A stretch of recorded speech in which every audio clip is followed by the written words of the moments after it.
Hi folks, I'm Nymaera. You might know me from the LPL or from the LEC in the past, and there has been a big amount of changes for the LPL broadcast this offseason, so I thought I would finally sit down and make a video about this and talk about what I'm feeling right now. And for those of you that don't want to sit through a load of chaff, there will be timestamps in the video as well, so you can skip through to different parts of what I'll be talking about. Because of course where we have to start here is that the LPL broadcast is gone.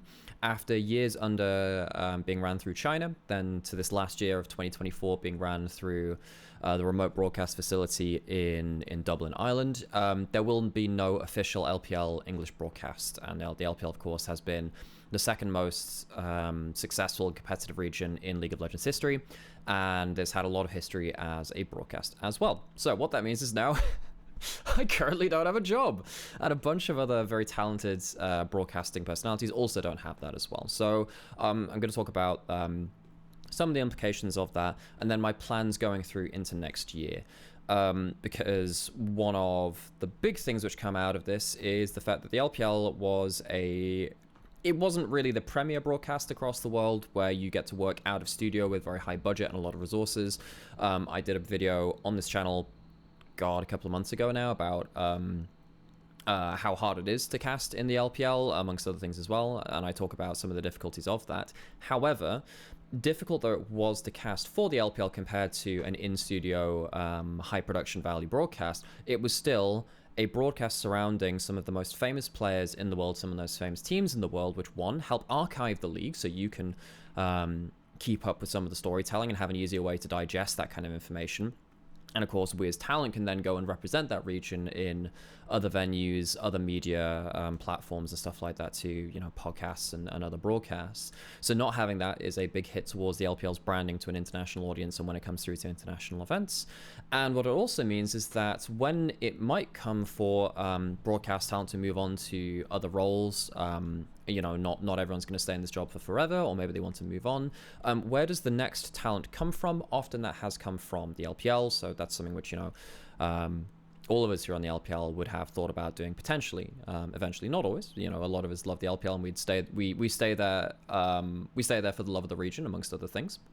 So there is a lot of sadness for our current position because there's a lot of very talented people who are currently without broadcast roles. I think that vaguely covers everything in terms of my thoughts of that. I think that there's a lot of negative implications that could come of not having an official LPL broadcast, because I think that a standard broadcast is much better for carrying the stories of teams and players forwards in a more official capacity. I think that it's something which is very easy to grab people to grasp onto if you're a casual viewer as well. A standard broadcast is it's a good way to package that kind of information heading towards people. So yeah, not having a broadcast is a problem. So moving on to plans for the future, because that's a lot of what I want to talk about in this video. There will be no official LPL broadcast. However, if you're watching this on YouTube, there's a good chance you might have seen me streaming on here as well with my brother, who's in the other room. We live together. We live together and we cast together. I think we're the only brother casters at least within League of Legends, maybe within major esports. No, that's not true. There are some out there. Anyway, it's a very rare thing, and we get to cast in person, which is of course one of the better things about doing that. It's one of the hamstrings of doing remote broadcast. Trying to cast with a remote casting partner is kind of crap in some ways. It makes things a little bit difficult. So yeah, last year half of the league wasn't broadcast. There were, I would say, a little under half of the games were, for regular season, it was 3 days out of the 7 that were not broadcast. That was Monday, Tuesday, and Wednesday. And then all the playoffs was cast officially, but it was still about 200 games from last year that were not broadcast in any capacity. So Sam and I took it upon ourselves to cover as much of that as possible for those 3 days a week on my own stream, because I had co-streaming rights, and we turned our cameras off, which is not something that other co-streamers doing. They have the cameras on and they tend to be a lot more casual about things. And we tried to provide a more standard broadcasting products for those who are interested in that, because there is an interest for sound broadcasts. That's why they've survived so long. I think there have been some questions about the pros and cons of that compared to a co-streamy kind of approach in terms of the much more casual, lighthearted, with more chat interaction kind of way of approaching things. But we did that already for 3 days a week last year. So going into next year, I've said this on my Twitter, and I've said this elsewhere as well, but of course I'll say it here for it's on the record now too. Myself and Sam will try and cover as much of the LPL as possible next year. And I'm sure that there'll be some people who will have seen some announcements by Mazel. I think Hysterics has done something similar as well, but they've basically announced their own projects. And this is where conversations get a little bit difficult, because they would be collaborative projects or something which I couldn't do on my own stream. And I've not actually been contacted by either of them, but of course there may be dialogues to start up in the future about that. And this is something which I had to think about in terms of what my plans are for next year.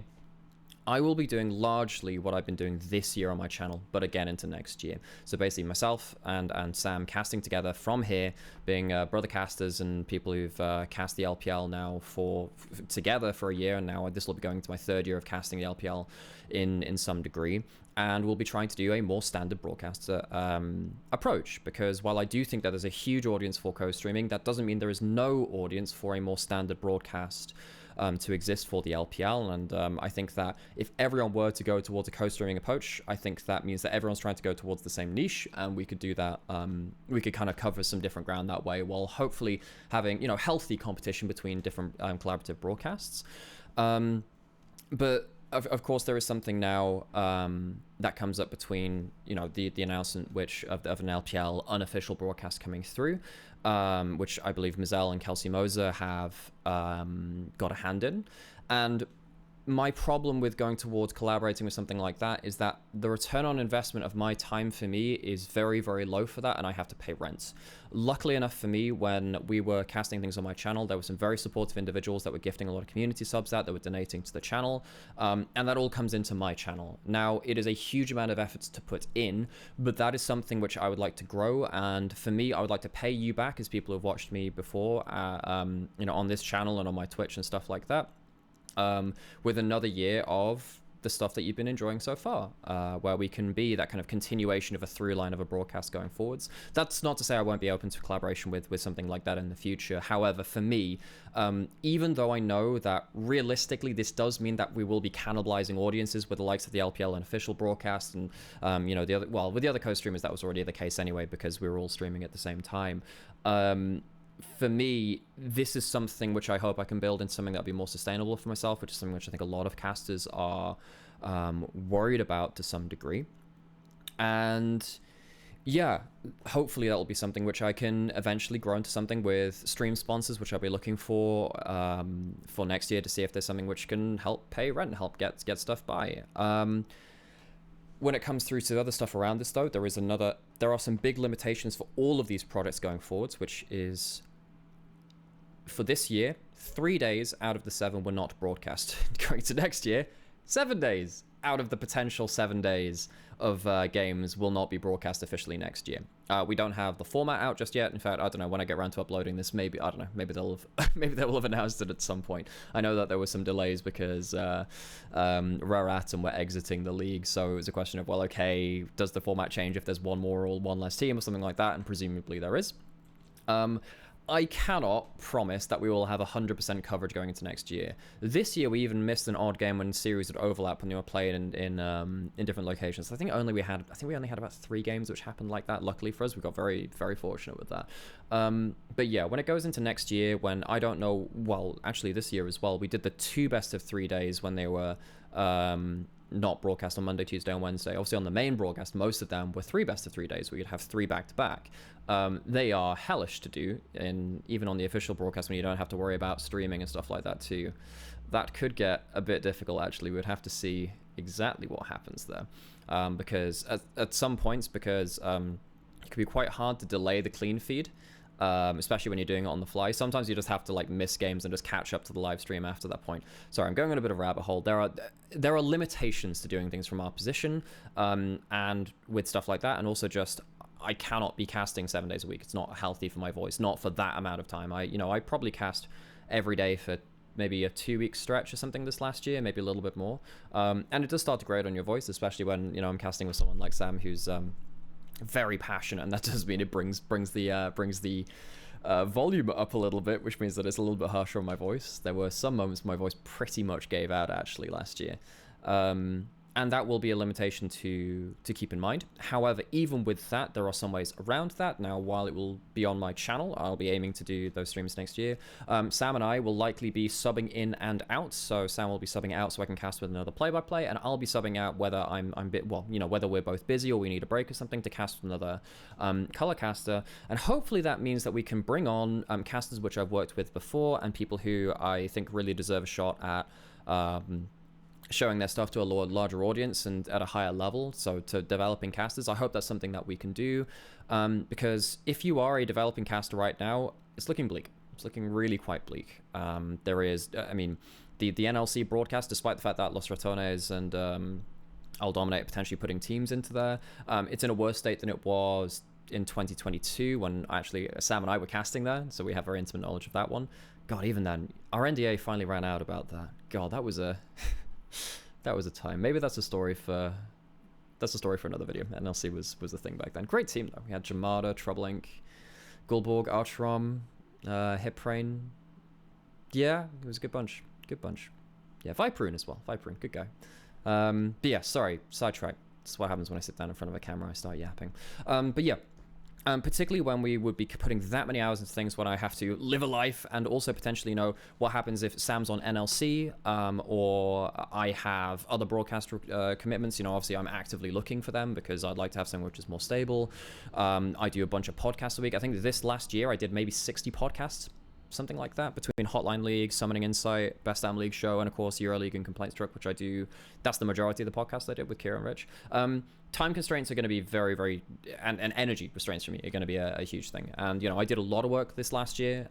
However, it's just a question of how much budget can I allocate of my energy towards my own stream doing LPL. I'll do that as much as possible, and hopefully by bringing in other casters, we can alleviate that somewhat and bring you, hopefully, a broadcast experience which you can enjoy, because I think that's something which I'm very wary of as well, particularly when I look at other people's announcements of projects to do with LPL co-streaming. I think there is a question of sustainability and efficiency of the energy being put in. When it comes to stuff like playoffs or finals, I'm sure that we'll put on a bigger show if we are going to be covering that to a larger degree. Maybe we will have, you know, we've got another room there which we can put a camera in and we can do basically an analyst desk there.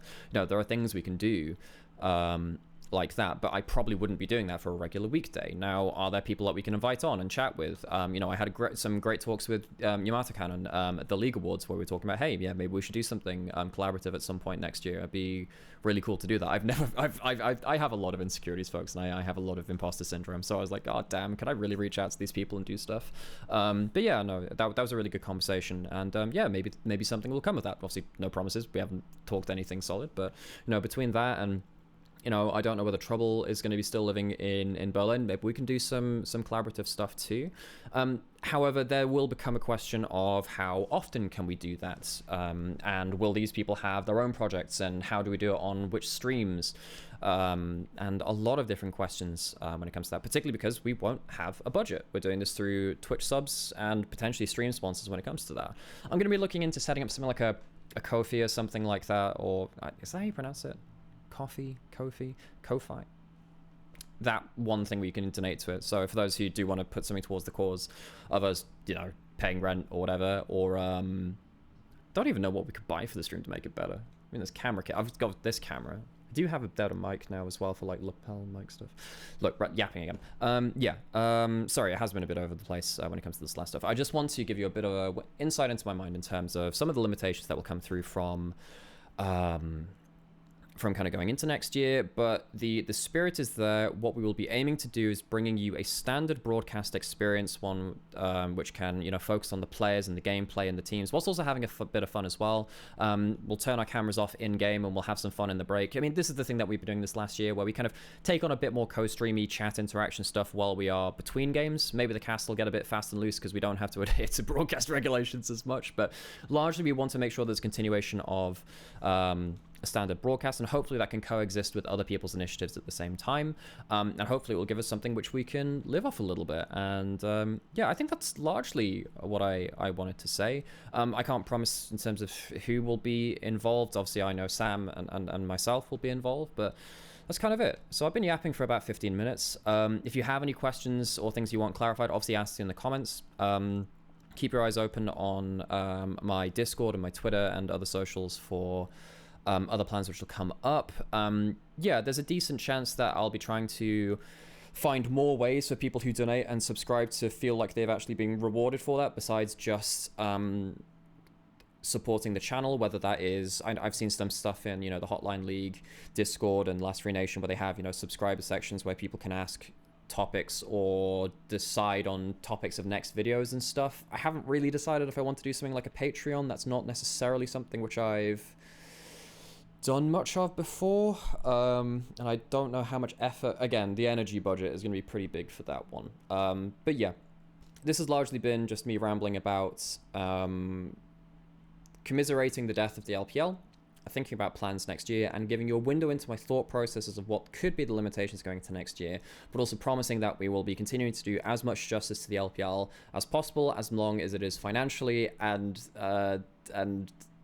yeah, financially feasible and also okay for our health. I'm no stranger to burning out and to burning the candle at both ends to make stuff happen. I'm a hard worker. That's one of the biggest things about my career. But yeah, I hope this has been a little bit enlightening and you've managed to see through a bit of the apping. But thanks for sticking with me, and see you in the next year. Oh yeah, that's the last thing. I booked a holiday well, I don't know. My family booked a holiday for January, and I thought, fuck it, I don't get to go on holiday anymore because esports means that I'm stuck at this damn PC for a while. So I'm only going to be back at my PC like midway through January. So there is also a chance that this will be delayed in terms of starting that, which also means that other co-streamers are going to get a bit of a march on us, which is going to suck in terms of catching up viewership again, because people will just go to other channels. However, that's a problem for January. At some point, I'll be back like 2 or 3 weeks into January after going on holiday for a bit. But it's a holiday I really need, so yeah, got to spend some going to spend some time with family stuff. Like, I'm gonna stop yapping now. Thanks for listening, and I'll see you next time.